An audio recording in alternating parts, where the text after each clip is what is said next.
Welcome to History Hack. If you didn't know by now, we are the revolution. That means we're sharp, witty, lots of fun, but it also means that we're essentially the peasants in Les Mis huddled round a table in the corner of the bar with no money. If you enjoy the show, please do support us. We have a Patreon account by which you can donate a small monthly sum in appreciation of what you're hearing. Alternatively, we have Ko-fi, in which you can just do a one-off donation as a thank you if you particularly enjoy a certain episode. Either way, we massively appreciate all of your support. Hope you enjoy the show. Hello, welcome to another episode of History Hack. You have me, and I'm flying solo because everybody's decided to abandon me or they've become sick. So it's just me. But I've got a really interesting guest. We've been chatting literally before we start the podcast. I think I could chat with this gentleman probably for another good hour and a half.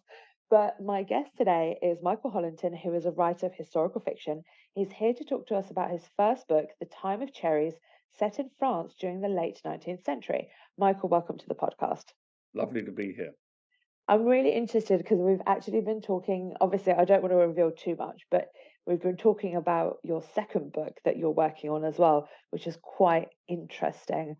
And my interest has been piqued. And then obviously we jumped into a little bit of my time period here, which is all very interesting. What actually got you interested in doing a historical fiction?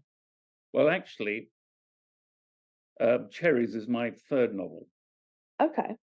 So I started in 2006. I bought a computer for the first time, and I started fiddling around with the keyboard, trying to get familiar with the keyboard. And I suddenly started finding myself writing a novel, which was it was a hit and run accident in Chelsea. So I finished that, and I self-taught.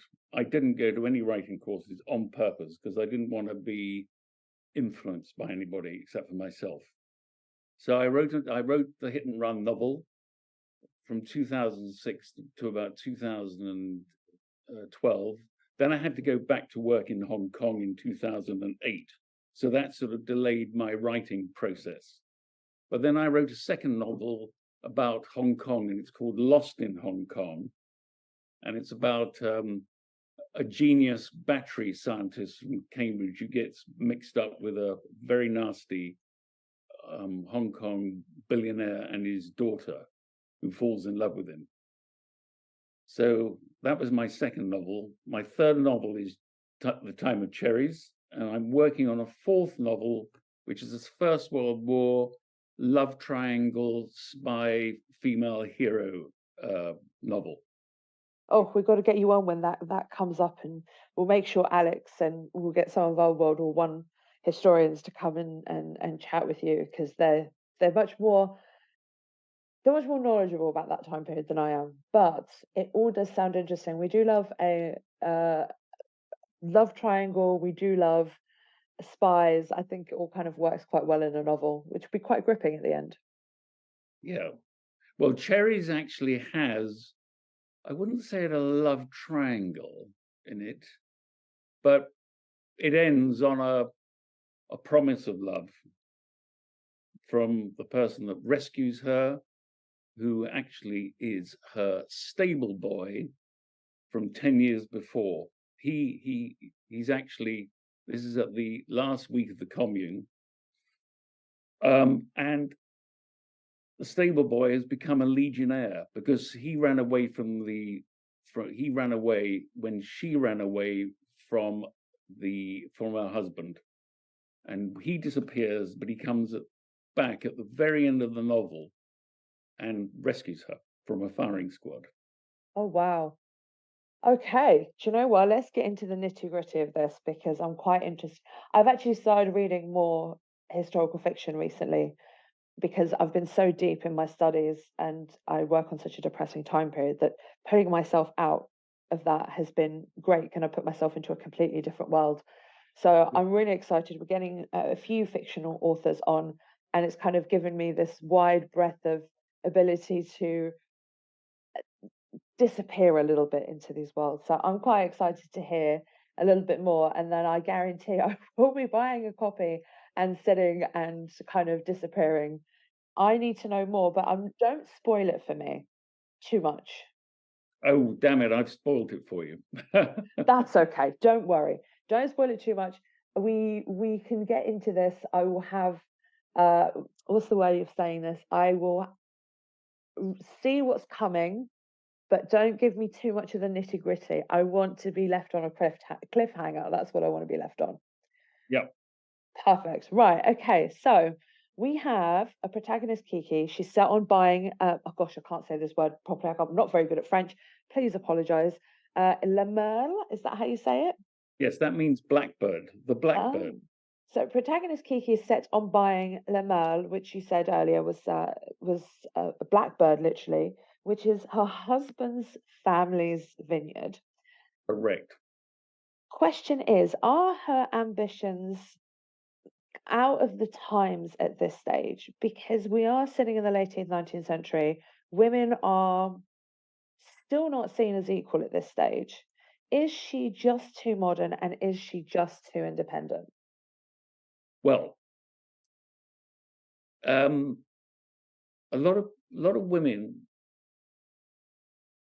have and still do leave the country for the big city, for excitement, to get out of their boring lives. That happened then, and it happens now. Coco Chanel escaped from abject poverty in the early 1900s.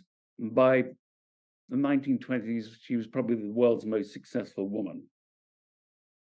Lily Langtry escaped from Jersey in the 1880s, 1890s. So a lot of girls went to the city, and a lot of them were very disappointed.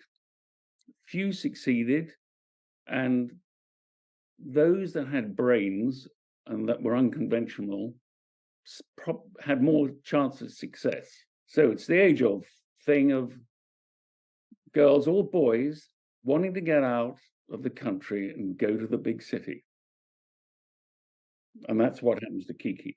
I've got to say, I've come across this sort of idea quite a lot down in even in the 1930s, and we're now going into the 20th century here, where women who, like you said, they come from a small place and they have a bigger vision for themselves. They want more out of life than just I don't know, being a mother with your children, a stay-at-home wife. They want more out of life. They want to have an education. They want to have a business. They want to be independent. Yep. Can you blame them? No, because I know exactly how that feels. Even though I lived in a big city, I had big aims in my life, and there were friends of mine who just didn't have as big aspirations as I did. I wanted to travel the world, things like that. So, in a way, I think the modern woman can quite, the right way of saying this, the modern woman can really understand Kiki, I think, to a certain point. Well, and this applies to boys and men as well. I mean, I escaped Britain in 1972 when I went to Brussels, and then ultimately ended up in Hong Kong for 40 years. So it happens to both sexes.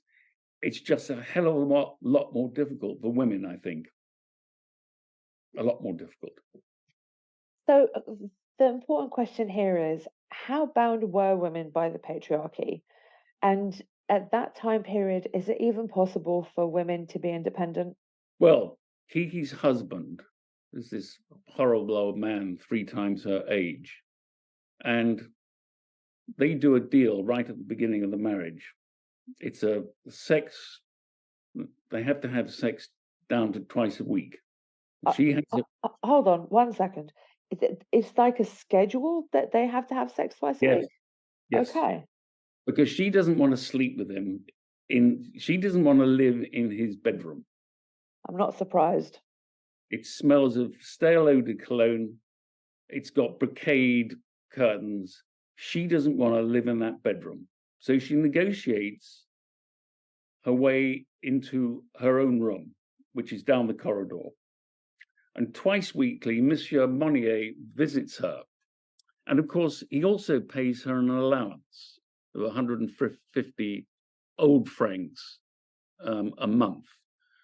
And when she's planning her escape, she has built up a balance of 650 francs. But when she goes to Beaune to get the money out, she's only got 50 francs in the account because her husband, who is a gambler stroke dog fighter, has taken the money out of her account, which throws her into a panic. So he sounds like a very, I'm going to say this very sarcastically, a very charming man. yes, he's horrible. He's a dog fighter, and she finds out about it, and he's gambling, and there's this horrible Englishman called Sir Reginald Markham, who's sort of sold him the dogs, and is sort of leeching money out of him. So he's got a gambling problem. He's got a very successful wine business, but money has been leached away, and so he takes it out of her bank, which he was able to do, of course. I mean, women had no rights. I don't think they had property rights. It was No, I don't think they did. Yeah. So she is, and there's another factor. She's got quite an unpleasant family. Particularly, she's got a very unpleasant brother called Dagobert. So Dagobert does the deal with Monsieur Monnier because Dagobert wants some land to grow his own wine, and he does a deal. He gets half an acre of prime Meursault land. Well, actually, it's not that prime, but anyway, he gets a plot of land, half a hectare, which he gets for nothing, but Kiki has to marry Monsieur Monnier in exchange. So they do a deal. So she's the reason she wants to buy Le Merle, and it's discussed in the book, is she wants to outdo her family, and she wants to get back what she rightfully believes is hers because she married Monnier, and Monnier is dead. He died when she was escaping. He was savaged by his dogs, like Actaeon was in ancient history. So, but Kiki doesn't know that he's died from being savaged by his dogs. Anyway, there we are. I've got to say, that's a really comeuppance. You get what you give, really. So he got exactly what he deserved. Yeah, but she didn't know that he had died until she had escaped and was living in Beaune with her school teacher. Well, she was hidden away in Beaune by her school teacher, who was the only person she could rely on. So, yeah, he got his just desserts. But then she has to escape. Because the police are after her, because Monsieur Monnier's twin is a Paris policeman. Oh, plot twist. Yeah. I love this. Sticking on the subject of Kiki here, could she have actually accomplished all of this given the time period this was actually all set in? Is this possible? She had lots of girlfriends. There's her main friend at the beginning, and right the way through the book, is Madame Thierry. And Madame Thierry is the headmistress of the school in which Kiki goes to in Beaune. Okay? And Madame Thierry takes her in against her will when she's fleeing away after this escape. And Madame Thierry takes her in, but eventually the police cotton on to what's going on, and they rehearse her escape. So there's a knock on the door. She's out of there. She knows what to do. She's got the bag packed. She's gone. But she has a pretty harrowing escape. And then she walks 25 miles during the middle of the night to where the canal is, and so she eventually gets a lift on a barge that takes her to Paris. And the people on the barge are wonderful. They're a wonderful family, and they sort of take her in, and it gives the reader a bit of a break. So she ends up in Paris, and then she has to get a job, and she gets a job in a hotel as a chambermaid. So And sorry to cut you off here. Moving just a little bit slowly out into a little bit of history here, yeah, because your book also covers the Franco-Prussian War. yes, it touches on the siege of Paris. Okay, so can you tell us, is it the EMS telegram? The Ems telegram. It's the Ems telegram. So how does the Ems telegram spark the Franco-Prussian War? And the second part of this question is, what were the Bismarck's motives in all of this? Right. Now, Bismarck had, by this time, we're talking about 1870, he had consolidated the northern German states. Okay? And he did that through diplomacy. The Austro-Prussian War of 1866, which was basically the German states versus German states. He won that war. So he consolidated the Northern Federation, the North German Confederation. He wanted to consolidate the whole of Germany. In other words, he wanted to bring in the four southern states like Bavaria into Germany, because Germany historically was fractured into lots of, I think it was 50 something states. Okay, so Bismarck was the man that welded them all together, and he needed an excuse to unite the southern states into the northern Confederation, and that was by going to war with France. Now, France was number one in Europe at the time.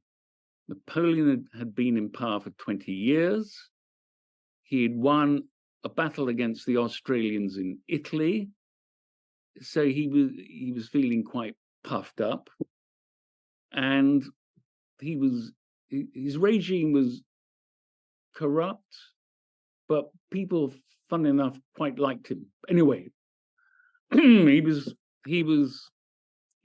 vain. He was vain, basically, and he was pretty sort of full of himself. So Bismarck sort of trapped him, and the trap was basically a thing called the Hohenzollern succession. And the Hohenzollern succession was that the Germans wanted to input a German prince, a Prussian prince, onto the throne of Spain, because Spain's throne was vacant at the time.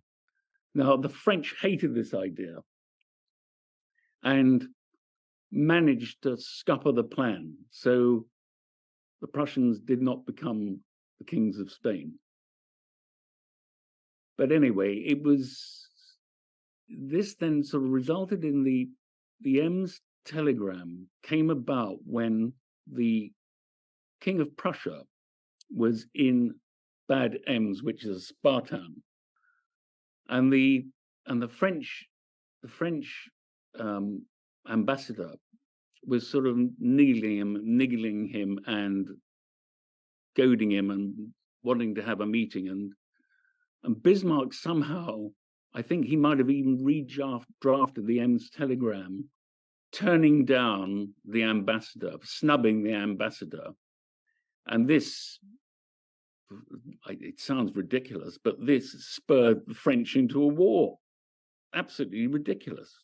So the Ems telegram, I think, was the 13th of July. The Ems telegram was the 13th of July, and 3 days later, the French Assembly declared war on the Prussians. It seems incredible, but that's what happened. I think Napoleon wanted a war, actually. I think he wanted a war. Are we surprised? Yeah, this is Napoleon III, of course. Like grandfather, like grandson?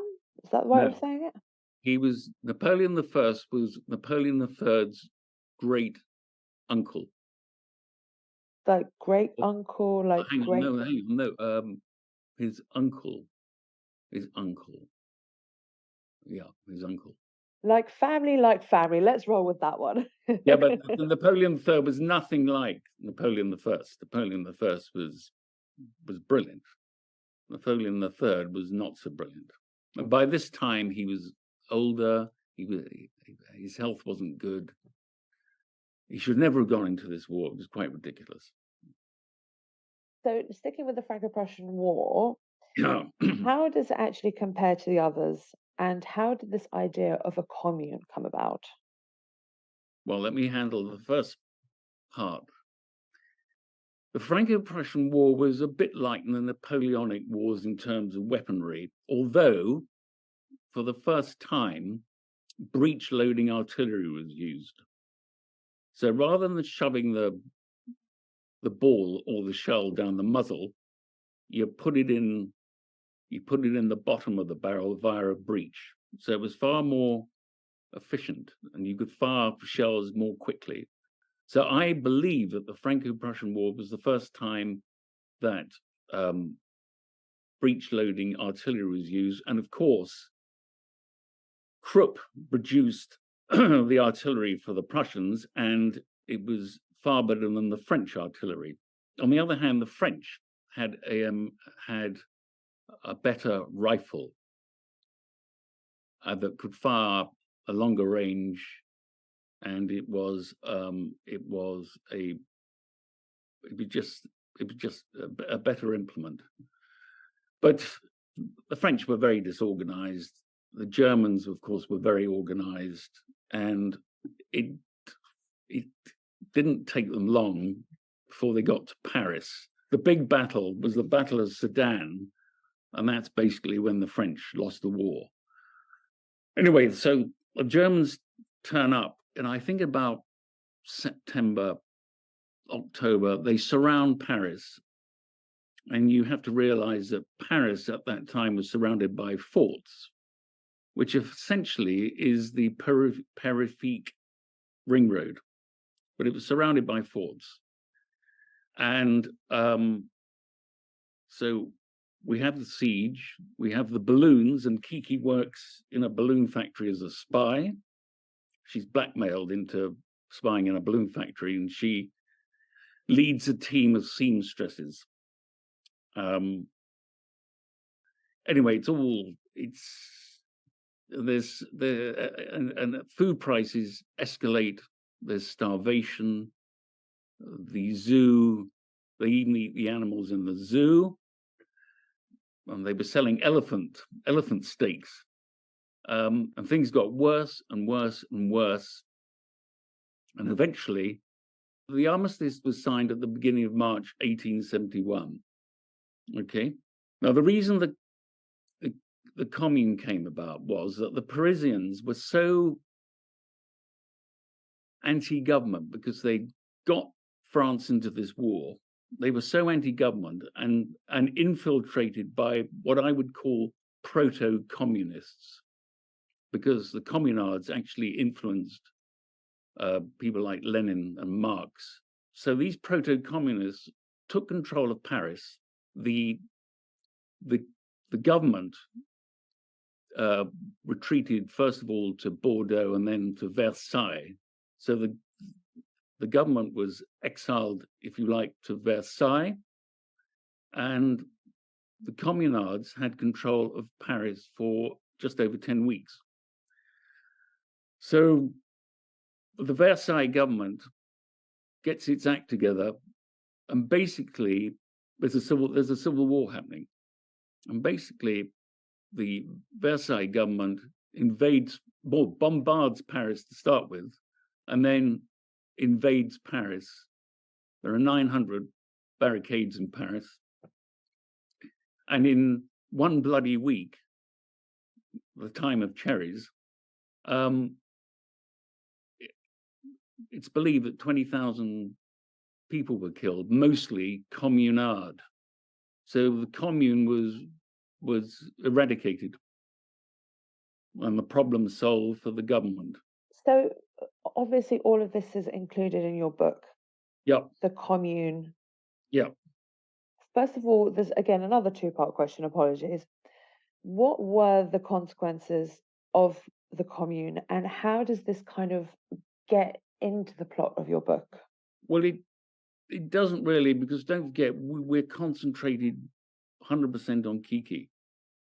But she manages to become a spy. She's blackmailed again into becoming a spy, and she ends up as Raoul Rigaud's assistant.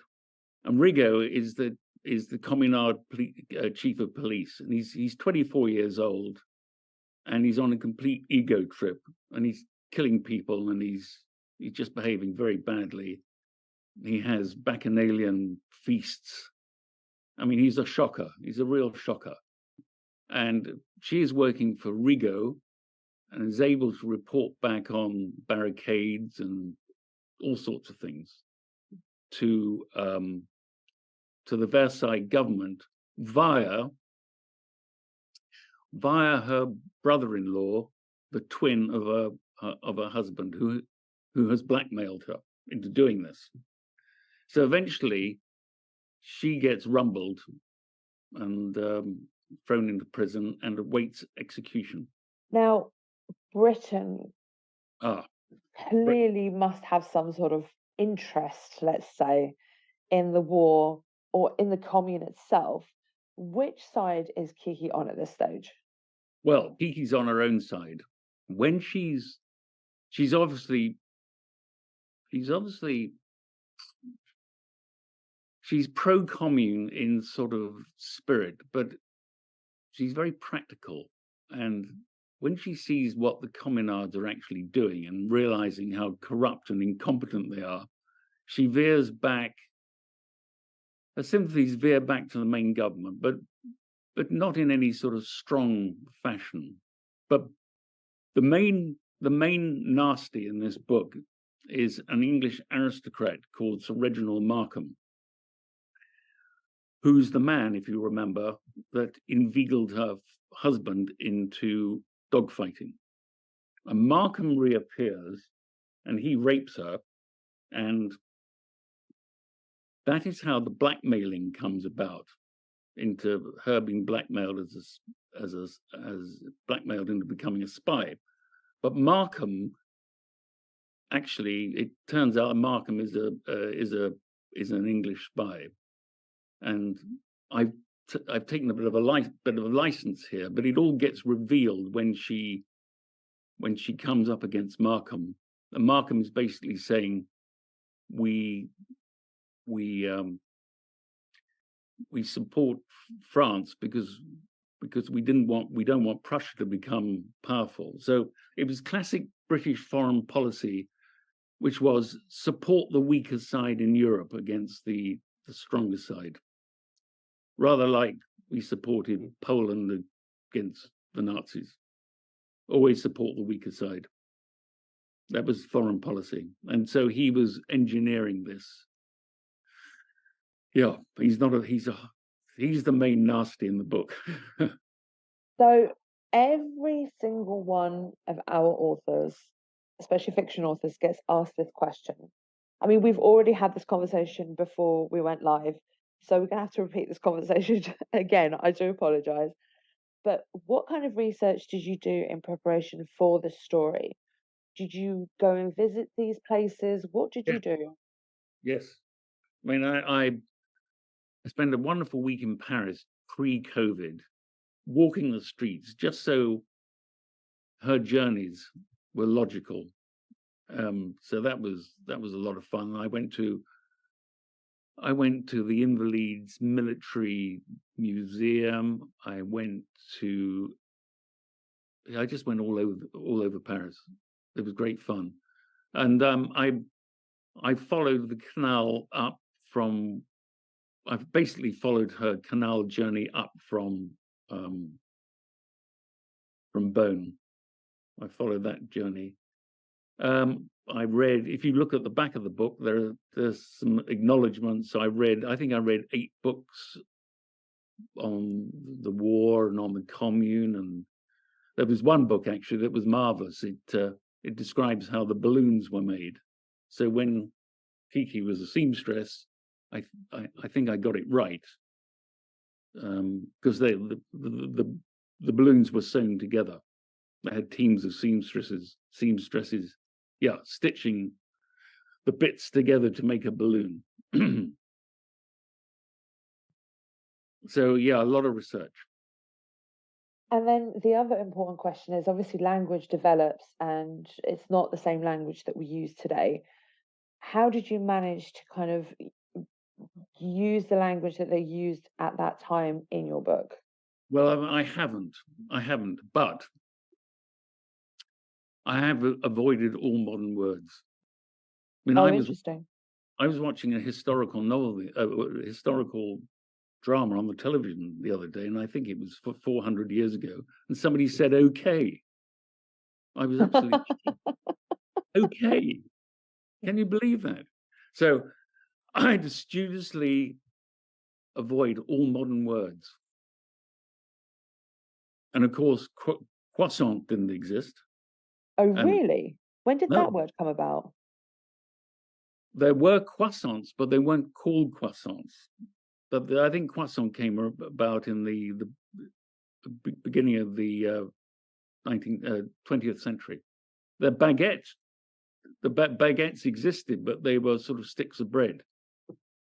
Again, I think in about the 1920s, baguette became acceptable. Brassiers didn't exist. Women either wore corsets or wore bindings, a sort of strip that they bound themselves with. So we don't have brassiers, baguettes, or croissants. Oh, that's interesting. Yeah. Are Well, there any, we do have croissants, but they're not called croissants. what do you call them in the book? I don't. I often refer to brioche, which is a sort of cake-like bread. Oh, I love a good brioche with chocolate in it. Yeah, so I refer a lot to brioche. I think I refer to sticks of bread. Oh, interestingly, I told you about Rigaud and his bacchanalian feasts. Well, I actually found a bill to one of his breakfasts where Oh, they wow. have.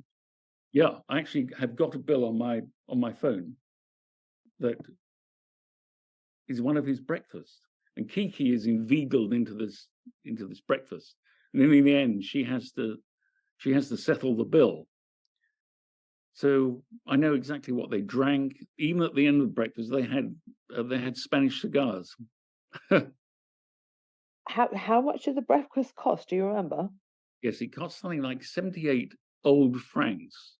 Now, you've got to remember that in 1960, the old franc became the new franc by knocking off 2 zeros. So, if you like, in 1960, 100 old francs equaled 1 new franc. Okay? And there are 6.3 francs to the euro. So 78 old francs is nothing. It's absolutely nothing in Oh, today's. wow. Yeah. I mean, some of us can go out for breakfast and easily spend £120 nowadays. Well, I'd love to come to one of your breakfasts. Oh, that involves a late breakfast with a mimosa and we'll have afternoon tea the next time I'm back in the Oh, they UK. were drinking all sorts of exotic wines. I think they had champagne. I mean, these guys, these communards, were living it up. They were killing people. They were having sex. They were boozing it up, eating. They knew they knew that the end was round the corner, and they were making sure they went down big time. I guess that is that way. If something's going down, you might as well Go enjoy down that. in flames. Exactly. Might as well enjoy the finer things in life. Absolutely. Absolutely. I totally get that. Listen, Michael, I'm excited to hear more about obviously your second book. By the way, while we've been chatting, I've already put your book on my list of books to buy when I'm back in the UK. Yeah. So that for sure is going to be fully read because, like I said earlier, I'm so invested in reading historical fiction I because think you can get sometimes, it on. I think it's available on Amazon. oh, we're going to be avoiding that shop because what we're trying to do is encourage our local booksellers as Okay. well, Yeah, especially after COVID and things like yeah. that. But if the only option you have is to go to that rainforest themed shop, Yeah. then please do so, obviously, but also support your local bookshops. Michael, Yes, yes. can you remind our listeners the name of this book so they can go and get it? Right. It's called The Time of Cherries. And the reason it is called The Time of Cherries is because some French refer to the last week of May 1871 as Le Temps de Cerise.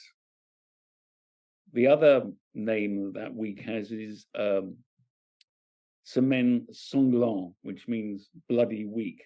Ah. 20,000 people died in that 1 week. 20,000. Wow. The thing about the commune is not very well known in Britain because the French Revolution sort of is the main revolution. It dominates revolution.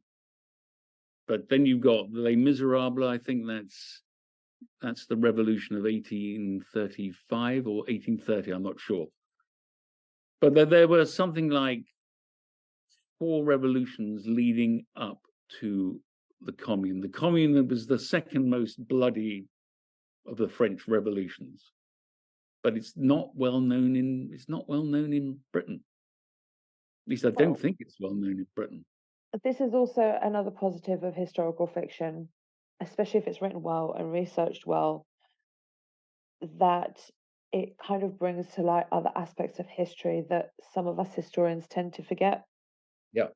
So do go grab yourselves a copy, have a read. We'll get it in our bookshop for everybody.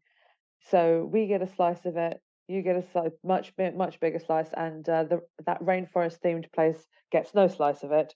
And we support our local bookshops at this time. But Michael, thank you so much for joining us. It's been absolutely excellent having you on. That was most enjoyable, Lena. Thank you. Thank you. Thank you. Our incredible guests give us 45 minutes of their time to join us and talk about their work or their new book. This is just a small taster. As a result, we have launched our very own bookshop on bookshop.org, where you can find our guests' latest books, you can support them, and you can support us on History Hack. 10% of every sale via our bookshop supports the podcast and allows us to keep going and bring you more top-of-the-line guests. You can find our bookshop at bookshop.org/shop/History Hack, or search for us in the shop section. Thank you so much for your continued support. We really appreciate our listeners and supporters.